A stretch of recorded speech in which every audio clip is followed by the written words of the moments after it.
Hello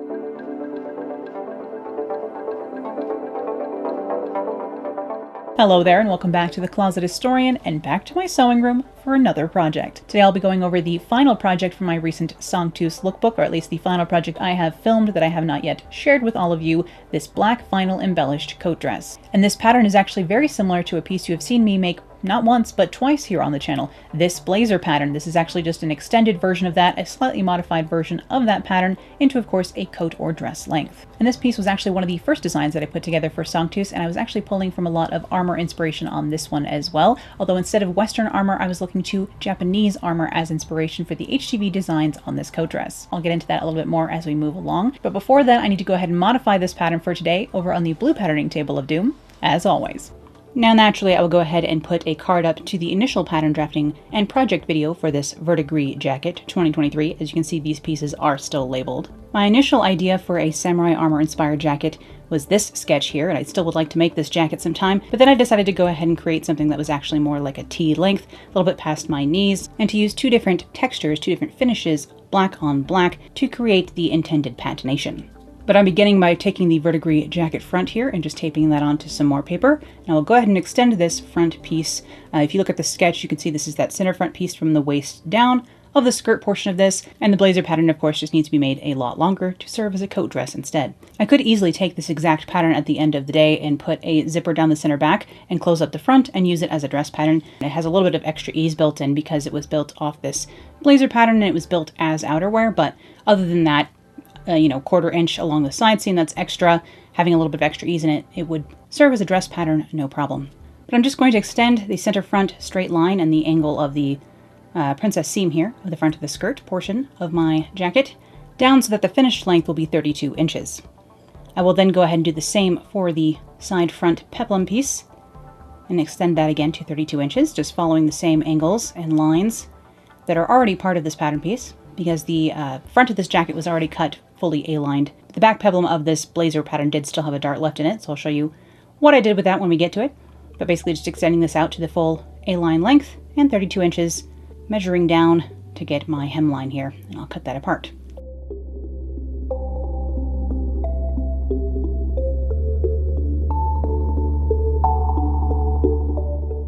And I'll tape down my floops as always.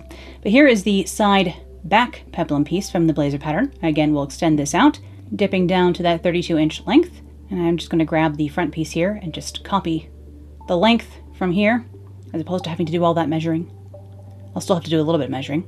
It is me after all. And my ruler is only 18 inches long.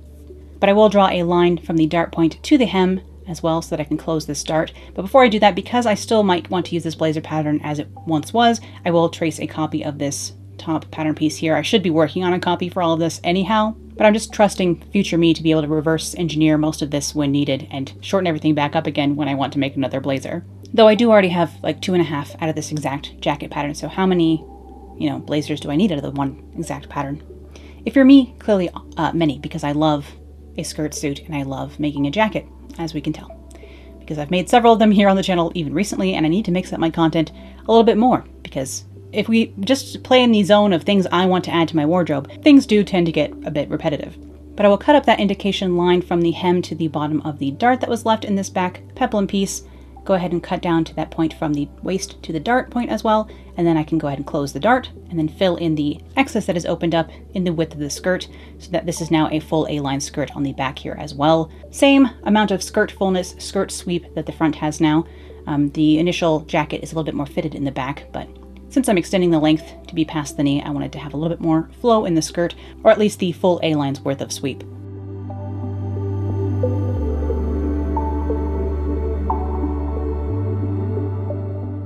Now once again I need to grab my center back piece, which is this little rectangle looking buddy here, tape that down and again extend this length, just like I did for the center front piece, down to that 32 inches. The center front piece has no waist seam, whereas this back does, so it's a little bit shorter. And that does mean I have to sew the center front princess seam last after I have the rest of the coat dress assembled, or the blazer, depending on which piece I'm making. Because that center front doesn't have a waist seam, it has to go on last when the waist seam for everything else is already sewn. So hopefully if you've seen the other videos you know what I mean, or just keep watching and I'll get to it eventually. Now I'm going to go ahead and trace a copy of my side skirt panels again, both the front and then again I will do this for the back, and create another tier to go on top of this. The blazer pattern has a very short little extra peplum right at the waist, and it's only a few inches long, but I wanted something a bit longer for the tiered skirt on this coat dress. So I'm tracing another layer here that is about 15 inches long, and you can see I'm adding another 1.5 inches perhaps of flare right at the side seam for this particular piece here that will hang a little bit further than the underskirt layer for that tiered effect on the skirt that you can hopefully see in the sketch here on the right, like so. And at this point, the side seam is getting rather close to being a straight line here, so I figured I could actually layer the front and the back piece of this top peplum closed. And I noticed I was working on the back here, so I relabeled that. Silly me, don't get confused. And if this is going to be the back, I want to dip down the very back of that where it meets up with the back princess seam, just a little bit extra. So that is what I am doing here, just rearranging that hemline so it dips a little bit further from the side seam to where it meets up with the back seam. And then I decided for this piece to add a little bit of extra fullness again throughout the sweep of the skirt through the center. So I just split that and added a wedge of fullness in there, about another 1.5 inches or so. Again, designing on the fly here, making decisions as I go. I don't necessarily always have everything planned before I dive in.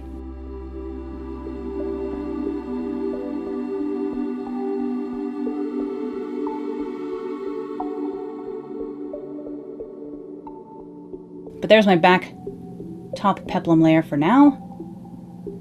And I will do the same for the front, now that I know which side I'm working on. Goodness, keep things straight. This is why you always label your pieces, because if you don't label as you go, things get confused rather quickly. But I decided I would go ahead and probably end up layering these pieces together. So I'm going to draw on my seam allowance for both pieces, the back peplum that I just made as a separate piece, and then this tracing of the front, and I'll just layer that right closed up here at the waistline. So because I've added in that bit of flare at the side seam, I can line this up along that straight edge, and instead of having a side seam here, I can just cut this out in one. So it's now the side peplum as opposed to the front and back side peplum. It's just one upper peplum piece, upper tier of my peplum cake, as it were. Now technically, you can see up at the very top waistline of this, there is still a slight curved dart that I was supposed to sew into this.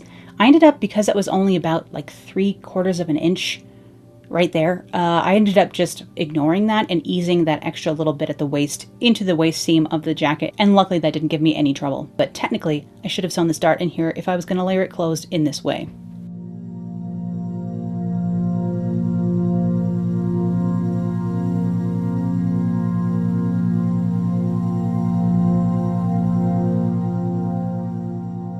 Now I'll go ahead and scavenge through the Ziploc bag for the rest of this pattern here. I don't need to make any other changes to the rest of the bodice of this pattern. It's just going to stay the same as the blazer version. And I will use the same exact sleeve pattern that I've been using for the blazer version as well, just my slightly puffed standard sleeve pattern that you've seen me use many a time here on the channel.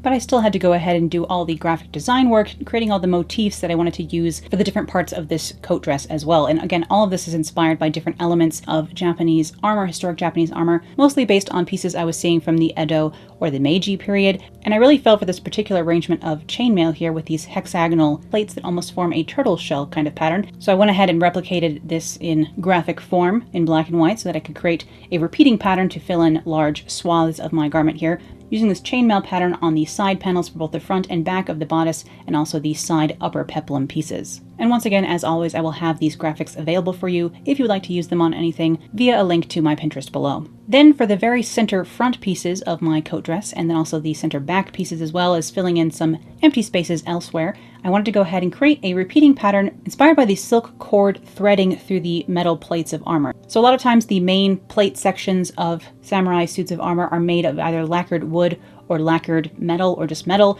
that is all threaded together in this very articulated way using silk cord. So I created this graphic, which I call Samurai Stitch, and from far away I hope it gives a sort of similar effect as the patternation of the bright silk cords on the armor plating. And then for the lower portion of my arms and the lower portion of the skirt, I wanted to go ahead and try and mimic the longer sections of metal plate or lacquered pieces that you see on both greaves and gauntlets in samurai armor. Of course, those have different names in Japanese. Shin coverings and lower arm coverings. And so for those general areas on my coat dress, on my body, I wanted to have these longer sections as well. And I added a sort of Damascus steel or sort of marbled steel effect on these by trying to add that marbling pattern in. Of course, I just love malachite and marble patterns as well in general, so I thought that might be a nice way to mix up the textures and make sure that the pieces of vinyl weren't just huge chunks of vinyl, because they don't stick necessarily as well as smaller and thinner, more delicate pieces. For the final, more focal areas of the design of my coat dress, the tops of the arms / shoulders, and then the center back and the center back yoke, I wanted to go ahead and recreate the sort of plate designs themselves as opposed to just the stitching that holds them together. So I made this sort of shoulder plate armor to go on the top of my arm, I guess from the elbow up on my sleeve pattern, and then created these plates that interlock and sort of narrow for the center back. And then in order to mimic where family crests are placed on traditional and formal kimono, there's 5 crests, 2 on the front, 3 on the back, and 1 in the center back below the neck. I wanted to go ahead and add my crest, as it were, my B logo, on the center back below the neck on my yoke piece of my coat dress. And I filled in the background of that piece with a simpler honeycomb hexagonal motif to call back to the chainmail used in other areas of the design. But of course, that was a lot of graphic design work to figure everything out and get the sizing just right, sending everything over here to the Cameo so I could cut it out of this black gloss HTV vinyl. I can link to this particular vinyl I used for this project below. Cut everything out, get everything weeded, which is where you remove the negative space that you don't want. I'll show you what that looks like in a moment. And then of course, stick everything down where it belongs on the corresponding pattern pieces. The HTV is not meant to stick to cotton sateen. It does, especially if you do as much convincing as I do, but it's actually made for like cotton jersey and t-shirt fabrics, so it sticks optimally to cotton jersey and needs a little bit more convincing when sticking down to sateen. Now, due to some of the accommodations I make while putting this together, a lot of the ironing had to be very carefully done after I had already placed the HTV onto these pieces.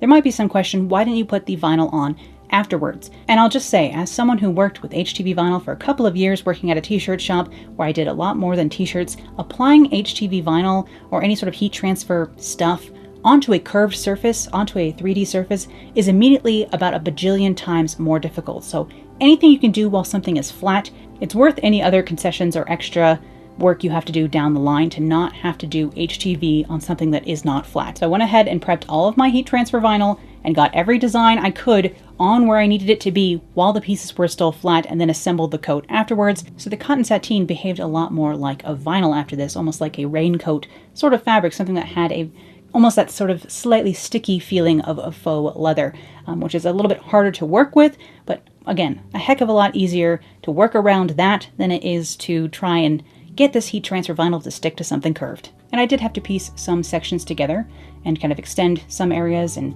rearrange things as I went.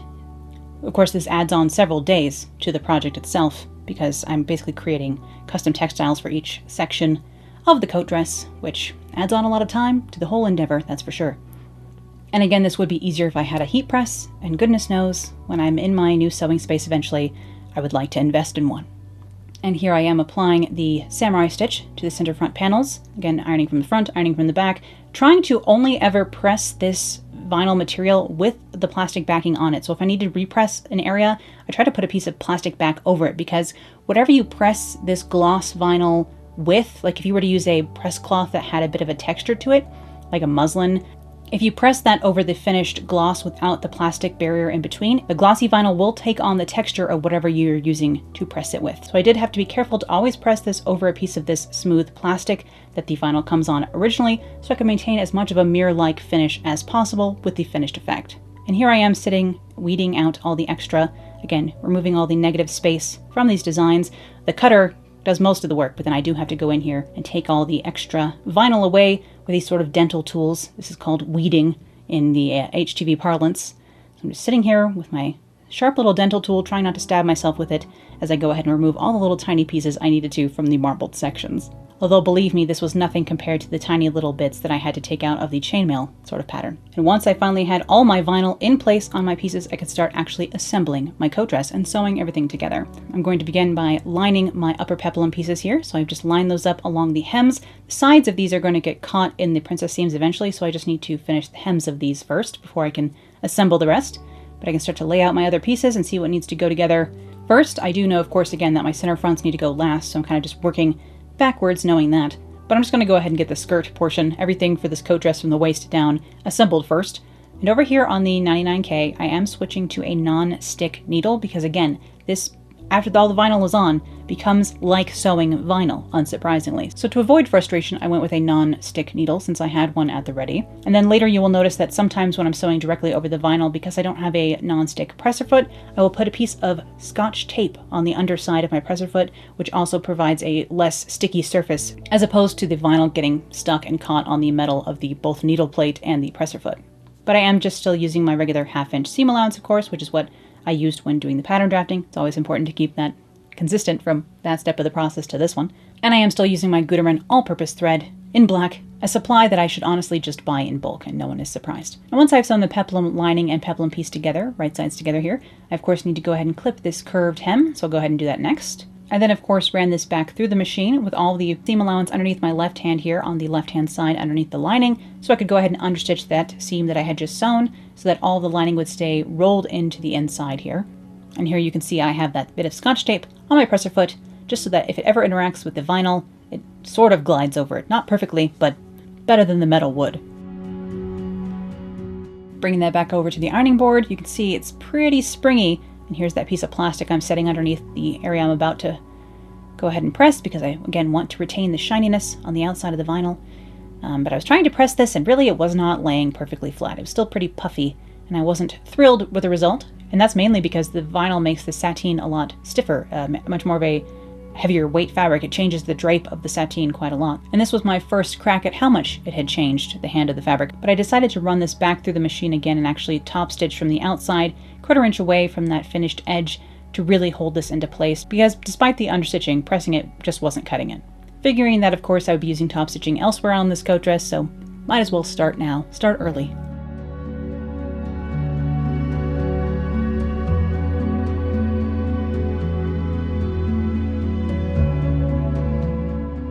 With my top shorter tier of peplum finished, I could go ahead and start working on the main skirts for this coat dress.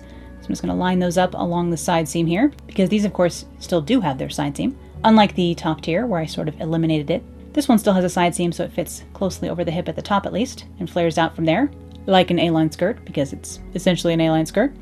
And luckily this area was mostly sateen, so I could press it almost normally, which was a nice relief.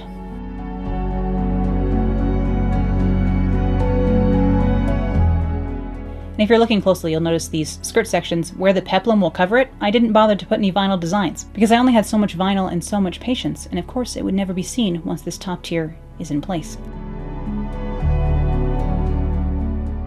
And I will go ahead and pin this top tier of the peplum in place on top of the long layer here, so that I can baste along the edges of this, where it will be encased in a princess seam later, but just to hold everything and not have to worry about any layers slipping around. When I already have enough to worry about with this sticky vinyl coating on everything, I decided to go ahead and baste these together entirely all along each side and along the waist as well. Just setting the machine to the largest stitch length to be able to do that.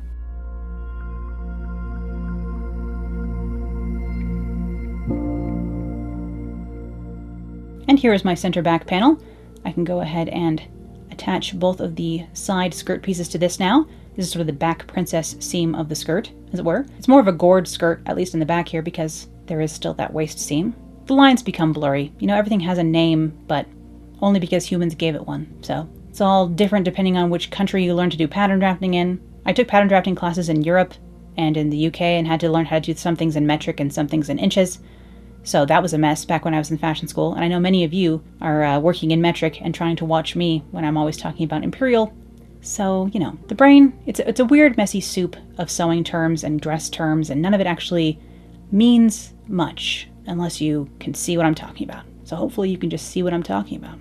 But once these side panels are attached to the center back, the skirt is all assembled, or at least as assembled as I can get it right now before I attach everything else. So I will start assembling my bodice pieces instead, beginning with lining up the princess seam on the back bodice pieces. And you'll see a lot of this I start pinning in with vertical pins, or pins parallel to the seam edge, and this is because I didn't want to put any holes through the finished vinyl coating or patterning that would show in the end, because like leather or vinyl, once you put a hole through the HTV, it doesn't really, heal itself. So unlike fabric where a needle or a pin can go through the weave and then disappears, especially after you iron it or steam it, it's going to show forever. So I had to be quite careful where I was putting a pin, where I was putting a needle while working with vinyl fabric like this. Vinylized fabric, This does have a slight curve to it, so I'll go ahead and put some clips in that curve and try and press it as best I can, again, avoiding that vinyl with the direct plate of the iron. Then I went ahead and top stitched this with all of the seam allowance pressed towards the center back section so that I'm sewing just on the sateen instead of on the vinyl, which is a much smoother experience.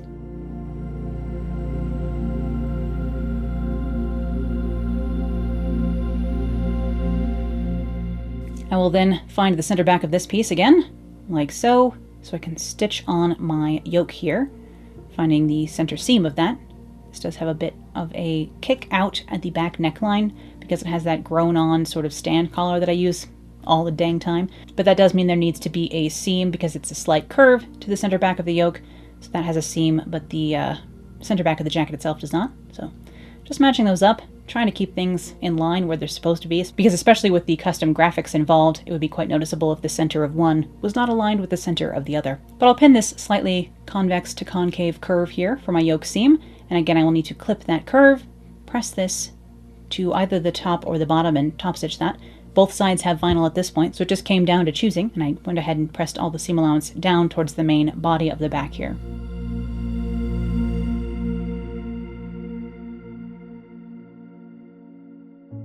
And again, making sure I have a new piece of that sort of matte finish Scotch tape. I'm not sure if you have the same tape in the UK. I think cello tape is like a shinier, slick surface, but you gotta have that Scotch tape that has that matte finish so that it makes a smooth surface for your presser foot to glide, or just have a non-stick presser foot, which would be, of course, best practice, but I don't happen to have one. Which again, if I'm gonna use more vinyl in the future, I should probably get one. I don't know where to get one that would work for this particular straight shank machine, so I have to figure that out.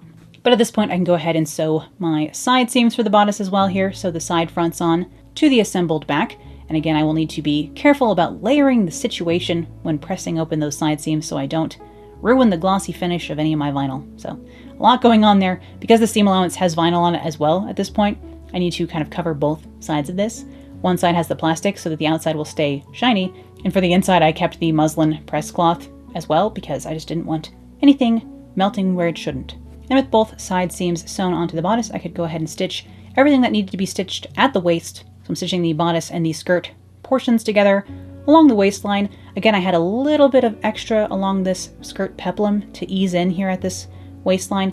Luckily that was no trouble because this sateen is actually the black cotton bottom weights sateen from Joann's Fabric, and it does have a little bit of stretch in it, so I can kind of maneuver it around a little bit and convince things that otherwise wouldn't be able to be convinced. So if you're working with a fabric that had zero stretch in it or zero like easeability, this would be kind of impossible, and I would have had to put that curved dart into the top peplum. Again, some of you are following along and some of you aren't. I know I need to do some simpler projects. I promise it's all coming soon. I have many grand plans. I just have to find a house first. So as soon as I figure that out, I promise I'll get back to some different stuff.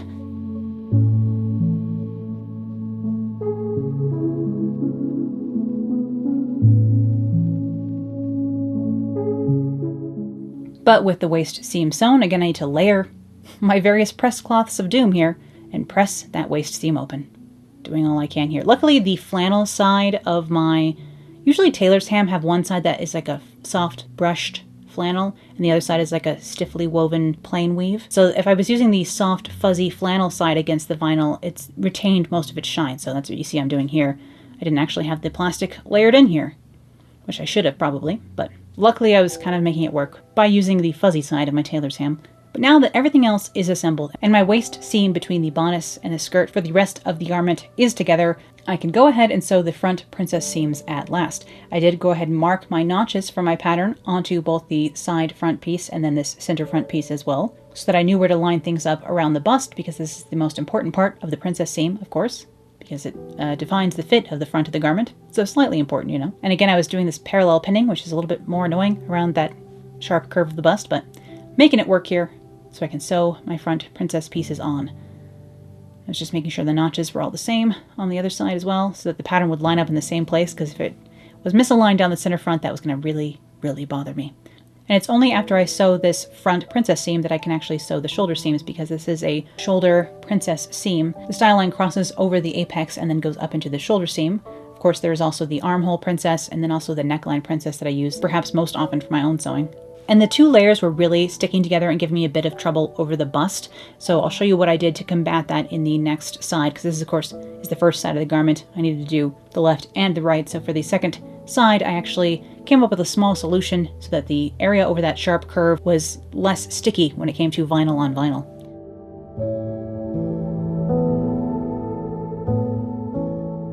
But currently you're watching me finish up this first side. After I have clipped my curves, I've pressed all the seam allowance towards the center front, and I'm stitching that down along the center front panel, along the seam line, just following the same general trend for the top stitching I was using on other areas of the garment. Also, I just got back from Moab as I'm speaking to you now, and so I've been mostly just like hiking the last couple of days, and it seems I've forgotten entirely A, how to speak, and B, how to explain sewing, so please do forgive me. I owe you some good stuff.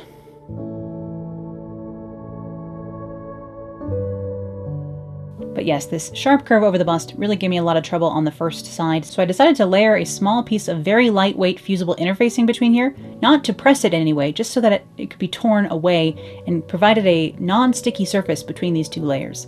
Preferably you would use tissue paper for this, but I didn't have any within like arm's reach, and that's how lazy I am, so I just used this little bit of like terrible, very thin fusible interfacing, and I just tore it away and tore it out of the seam once everything was sewn. I had the non-stick needle, I had the scotch tape on the presser foot, but even between the two layers, once it got this curvy, it wasn't playing ball until I decided to put something soft in here. But once I had both of the front princess seams sewn, again, that meant I could finally sew my shoulder seams. So I'll go ahead and line those up, pin those into place. Seems very simple after all the rest of that.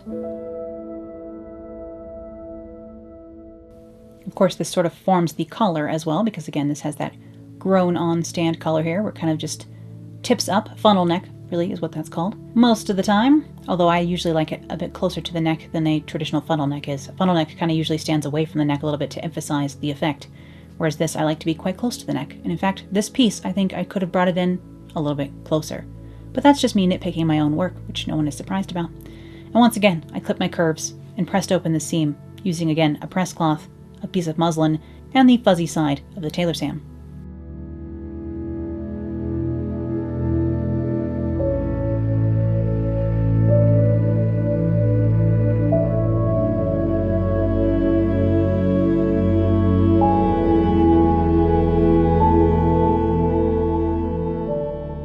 And here I just have a damp towel that I'm using to brush away all the leftover tailor's chalk from lining up all the pieces so I could make sure both sleeves were the same, or any other piece of this.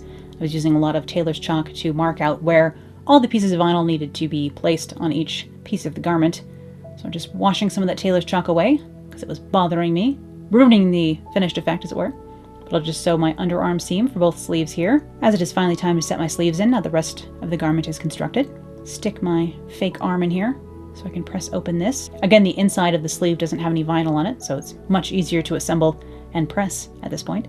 And these sleeves do have a small elbow dart, but you've seen me do that before. So I assembled my sleeves, and now I'm setting them in. I did also put some gathering stitching into the very top of the sleeve cap on this, because this is a slight puff sleeve. And when I line my sleeves up into the arm side, I will go ahead and pin the underarm seam of the sleeve to the side seam of the bodice, and then pin the center of the sleeve cap to my shoulder seam at the top, and then gather down everything else to fit in between. So the gathering is concentrated up at the top of the shoulder, and then everything else is smooth.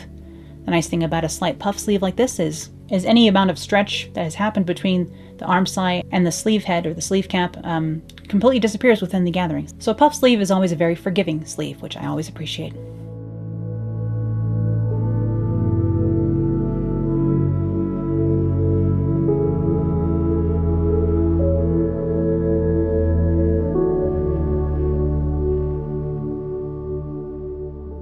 But at this point, maneuvering this coat dress became very annoying over here on the machine because it was very heavy with all that extra vinyl. I mean, this much sateen would be kind of heavy, but put all that vinyl on there too, and this fabric is a lot stiffer and, again, a little bit heavier weight now, so heavy thing to maneuver around. I always forget how much I hate sewing full-length outerwear until I'm doing it again, and then I'm like, oh yeah, this is why I don't make coats. Oh well.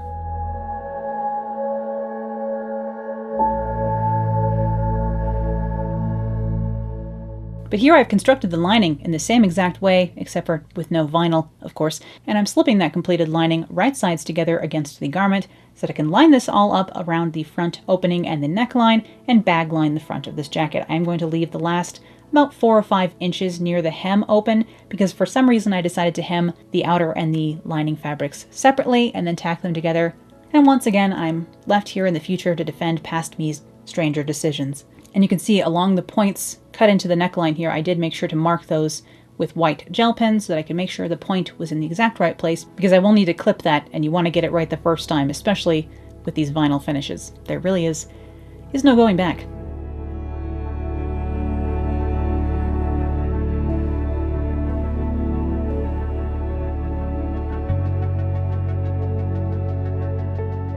But I'll just stitch all around this front edge to stitch the lining into the garment. I will then, of course, have to clip all of my curves, my corners, and my inverse corners up here at the neckline so that I can turn everything right side out and give it a good press. And due to what I learned earlier on the peplum, I skipped the understitching for this and just went straight ahead to just pressing this as well as I could and then top stitching this edge flat into place.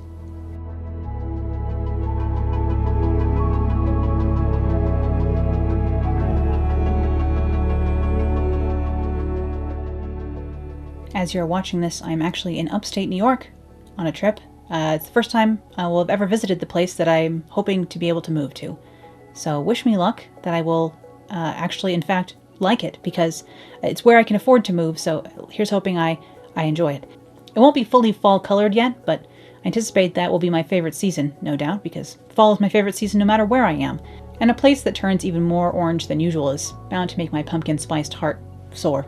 But yes, clipping my corners, clipping my curves, so I can give this all a good press and do that top stitching. I don't think I got footage of the top stitching for some reason. Probably I ran out of space on my memory card and didn't notice, which does happen because it's not like the camera alerts me to that. Too many things to keep track of while I'm working in the sewing room.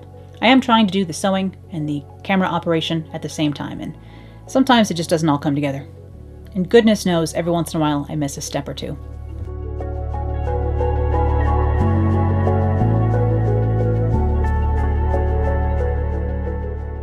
But just pressing that edge, top stitch everything into place, and at this point I have stitched on some bias tape, some 2-inch wide bias tape that's been folded into single fold bias tape, to go ahead and finish the curved hem of the main body of the coat dress here.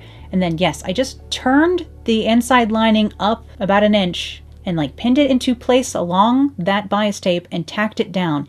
And my reasoning behind this, if I can try and again explain past me's actions, is I was thinking this sateen and this lining are such different textures, they're bound to stretch over time at different rates, especially because this is an A-line skirt and therefore parts of it are on the bias. So I decided to just gently tack this lining in along the hemline so that I could easily take these stitches out and retrue this hem if I needed to in the future.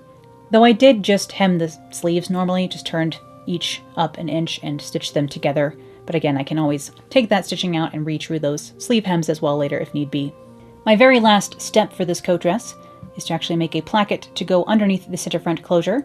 I'm going to have this close with a bajillion hook and eyes down the center front, and underneath those I want a modesty placket, as it were. And then I also ended up adding a bit of structure into this because I usually on this blazer like to add either boning in the placket underneath like this or boning in the center front itself, and I forgot to put the boning in the center front. So if I ever do that, I always just throw it into the placket instead, and it sort of ends up behaving a bit like a busk, and usually holds the center front just as smooth as if I had put the boning into the garment itself. So if I forget to put the boning in the garment, I just throw it into the placket, and usually that will give me the same exact result when I'm wearing the garment later. Though I only boned from the top of the neckline to just past the waist for this, and the rest of this very long placket is just unboned because I don't want boning along the center front of my skirt. I want to keep that part soft and flowy, as opposed to the part over my body where I would like to be as rigid and smooth as possible, of course. But I am just using soft Wriglin plastic boning here that I can sew into, and that is how I will secure this on the inside of this placket. Again, this placket is just a 4-inch wide piece of fabric that's about 1 yard long that I turned into this tube and like finished one end, you know?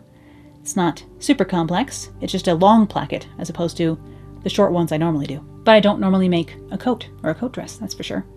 A very rare garment for me, because it is just a little bit annoying to maneuver large, heavy garments around in my sewing room. Maybe if I have a larger sewing room one day, it will be less irritating. We'll have to find out through experimentation, hopefully. But I'll just throw some top stitching onto this placket itself, which will hold the boning into place, because luckily with this lightweight Wriglin, you can sew right through it, no problem. Or at least I can with this machine. Of course, this cast iron buddy can sew through anything, including, you know, bone if I accidentally made a mistake over here, so it's good to be careful.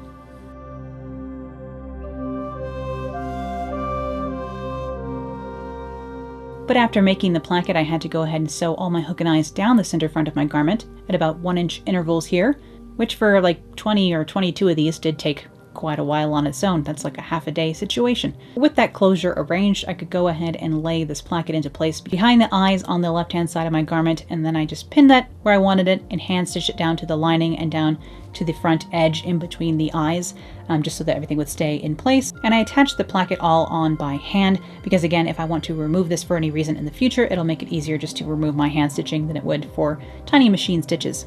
Which, yes, sadly my hand stitching is not nearly as fine as what a machine can do.